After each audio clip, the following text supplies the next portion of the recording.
안녕하세요. 책 읽어주는 아내 이태란입니다. 오늘은 지난번에 읽어드렸던 고도원님의 나무는 자신을 위해 그늘을 만들지 않는다 중에서 우리 시대의 아버지를 읽어드릴 건데요. 특별히 어버이날을 기념해서 읽어드리려고 이 부분만 읽지 않고 아껴두었답니다. 들어보시고 우리 부모님과 가족의 의미를 가슴 깊이 되새기고 감사하는 시간 가져보시면 좋을 것 같아요. 자, 그럼 읽어드릴게요. 우리 시대의 아버지. 이반 일리치가 죽어가고 있다. 이제 겨우 변호사로서 사회적 지위도 얻었고 젊은 날의 빚도 마침내 다 청산했다. 피나는 노력으로 좋은 집도 샀는데 그런 이반 일리치가 의사도 모르는 병에 걸려 죽어가고 있는 것이다. 지켜보는 가족들도 정신적으로, 물리적으로 조금씩 지쳐가고 있다. 시간이 흐를수록 가족들은 더욱 지칠 것이다. 그리고 그 지침은 가족들, 특히 자식들의 마음을 약하게 만들고 머지않아 자신의 아버지에 대한 절망과 증오의 싹이 생겨날지 모른다. 사실은 이 땅의 많은 아버지들도 그렇게 살아간다. 이 땅의 많은 아버지들은 가족을 위해 평생 열심히 일하고 이상하게도 살만해질 때쯤이면 병을 얻는다.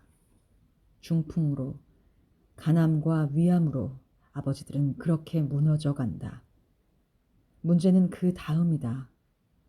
아버지의 갑작스런 죽음이, 아버지의 부재가 가족 전체의 삶을 절망으로 밀어넣는 일도 문제지만 더 큰 문제가 뒤따른다. 이를테면 병에 걸린 아버지가 쉽사리 죽지 않는 것이 자식들과 가족들에게 오히려 더 심각한 문제를 안겨주는 것이다.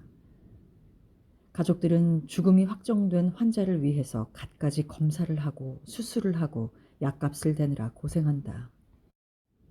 한 가족이 지난 수십 년 동안 이루어 놓은 정신적, 경제적 기반을 거기에 모두 쏟아 넣어야 한다.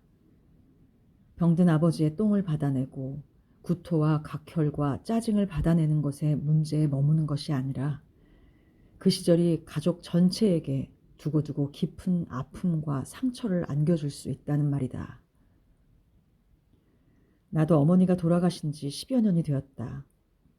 이제 어머니 없는 세상에 점점 익숙해가고 있지만 그래도 이따금 문득문득 어머니에 대한 그리움이 내 마음을 흔들고 간다. 어머니는 칠순의 나이로 갑자기 돌아가셨다. 고혈압이나 신경통 같은 것 때문에 늘 고생을 하셨지만 그래도 어머니는 비교적 건강한 편이셨다. 돌아가시는 날도 점심을 맛있게 많이 드셨다.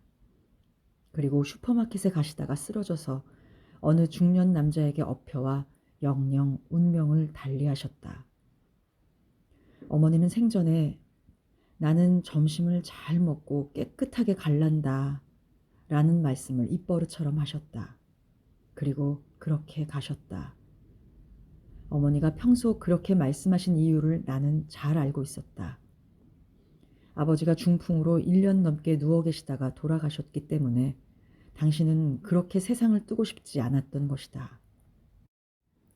아버지가 오랜 투병 중에 손발을 제대로 쓰지 못하면서 당신도 고생하시고 가족도 고생시키고 일가 친척들까지 경제적으로 정신적으로 힘들게 하는 상황을 내내 지켜보면서 어머니는 당연히 그런 결심을 하셨을 법도 하다. 장래에 온 친구들이 자식들 고생시키지 않고 깨끗하게 돌아가신 것도 큰 복이다 하고 덕담을 했고 어머니는 그렇게 깨끗하게 가셨지만 나는 아직도 그렇게 돌아가신 어머니의 뒷길이 마음에 걸리고 아프다. 불효한 아들이 그 불효를 벌충할 시간도 주지 않고 너무 갑자기 깨끗하게 가셨기 때문이다. 죽음에 이르면서도 자식의 고생을 덜어주려는 어머니의 크신 사랑 앞에 나는 그저 부끄럽고 망연해 할 뿐이다. 나는 다시 문득 이 땅의 많은 아버지들에 대해 생각한다. 아버지는 어떤 존재인가? 카프카의 소설 변신에 나오는 괴물처럼 가망 없는 암 말기 환자와도 같은 존재는 아닌가. 그 괴물은 혹시라도 지난 3, 40년간 당신이 아버지라 부르던 사람은 아닌가. 당신은 그가 죽고 나면 그가 살았던 날들에 비해 터무니없이 짧은 장례식을 치르고 가족에게 남겨진 빚더미들을 정리한 다음 카프카의 소설의 한 대목처럼 햇살 좋은 날을 골라 모처럼 피크닉을 가보겠다고 생각하는 것은 아닌가. 그것을 생각하고 있노라면 가슴이 무너지듯 저리어온다. 이 시대의 말없는 아버지들은 이렇게 살았다. 가족들에게 존경도 사랑도 받지 못하는 무뚝뚝한 우리들의 아버지. 재미도 없고 유머도 없는 과묵한 아버지. 아이들과 놀아주지도 못했고 가족들과 여름에 피크닉을 가지도 못했다. 그들은 농업사회에서 산업사회로, 산업사회에서 다시 정보화 사회로 급속히 이동되는 전환기 속에서 자신이 책임진 가족의 생계를 위해 묵묵히 땀을 흘리고 뒷모습만을 보이며 눈물을 흘리고 힘에 겨워 하다가 끝내 병들어서 하나 둘씩 죽어가고 있다. 내 주변에서도 며칠에 한 번씩 혹은 몇 달에 한 번씩 친구 아버지의 부음을 듣게 된다. 젊은 날 우리에게 뒷모습밖에 보여주지 않았던 바쁘고 무뚝뚝하고 외로웠던 아버지. 그들은 이제 늙고 병들었다. 그 아버지를 이반 일리치처럼 외롭게 해선 안 되겠다. 그것은 우리가 자식으로서 아버지에 대한 효도를 하자는 것뿐만이 아니다. 아버지에 대한 이해를 통해서 우리도 자식들의 아버지로서의 역할을 제대로 할 수 있다. 아버지가 떠나고 나면 당신이 할 수 있는 것은 아무것도 없다.